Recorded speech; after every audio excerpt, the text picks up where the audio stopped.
मैसूर भजिया गले में फंस गया 15 साला लड़की की मौत। चैतन्यपुरी पीएस लिमिट्स में वाक़िया। तेलंगाना के दारुल-हुकूमत शहर हैदराबाद के चैतन्यपुरी पीएस लिमिट्स में एक इंतहाई अफसोसनाक वाक़िया पेश आया, जहां गले में मैसूर भजिया फंस जाने के बायस 15 साला लड़की की जान चली गई।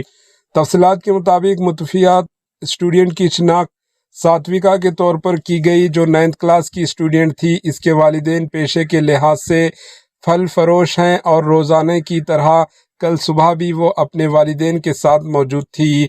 इसी दौरान नाश्ते के लिए इसने एक दुकान में मैसूर भजिया ख़रीदा। ऐनी शाहिदीन के मुताबिक लड़की ने भजिया को पूरा एक साथ मुंह में डाल लिया, जिसके फ़ौरन बाद इसे सांस लेने में शदीद दुश्वारी पेश आने लगी और वो बेहोश हो गई। अरकान ख़ानदान और मुकामी अफराद ने फौरी तौर पर इसे करीबी अस्पताल मुंतकिल करने की कोशिश की, ताहम रास्ते में ही इसकी हालत बिगड़ गई और डॉक्टरों ने इसे मुर्दा करार दिया। पुलिस ने वाक़े की इत्तला मिलते ही मौके पर पहुंचकर केस दर्ज कर लिया। Bureau report, HN news.